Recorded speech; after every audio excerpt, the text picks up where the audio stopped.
Mapagpalang araw mga kataba. Yan. Magluluto naman tayo ng ating may sabaw. Nilagang pata to. Tapos itong ating mga ingredients. Meron tayong patatas, saging saba, repolyo, pechay, beans, dahon ng sibuyas. Meron pa tong siling green, hindi ko lang naisama. Tapos dito, ayan. Nandito na yung ating pata. Naisalang ko na to sa electric. Tinapon ko yung unang kulo para matanggal yung mga lansa-lansa. Tapos natimplahan ko na to. Isinama kong pinakulo yung ating mais. Sweet corn. Pampatamis din. Ayan. Naglagay na ako ng ating sibuyas at paminta dahil wala akong pamintang buo. Yan, pabayaan lang natin kumulo bago natin ilagay ang ating mga gulay. Unahin kong ilagay ang ating patatas kasi medyo matagal. Hindi ko sinabay sa saging. Maglagay na tayo ng, pwedeng patis. Ako naman asin para hindi agad mapanis. Lagyan nyo na lang, depende sa ating panlasa kung gaano karami. Ajinomoto.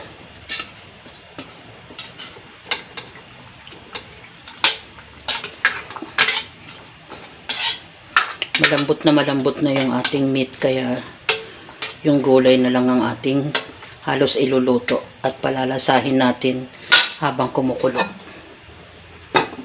Balikan natin.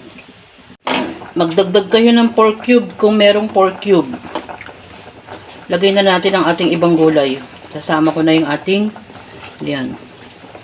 saging saba, beans, at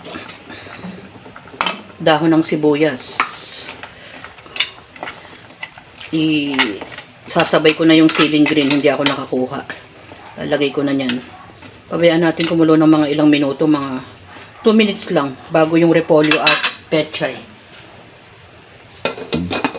Balikan natin.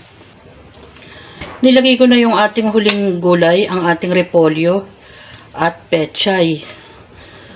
Hindi ko na masyadong pinatatagal kasi nga yung ating gulay. Nagdagdag ako ng konting asin kasi matabang. Hindi bali ng ganon. Mas mahirap yung maalat. Yan. Masarap na kasi gawa ng ating mga saging saba at sweet corn. Luto na yan.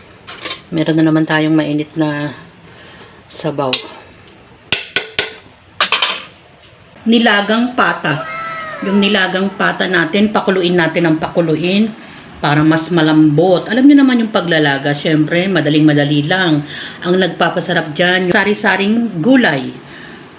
Nakakatulong pampatamis ang ating sweet corn at saging saba. Maglagay din kayo ng pork cubes para mas malasa.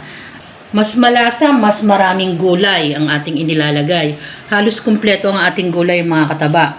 At yun namang pata, binabanggit ko na, medyo may taba. Syempre, mas masarap.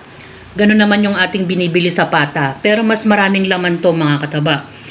Yan ang ating pagsasaluhan na naman na may sabaw at nagugustuhan ng ating mga kids. Lalo na bagong luto ang ating nilagang pata. Enjoy, kumain at maging masaya. Salamat sa panunood at bye! Ingat mga kataba!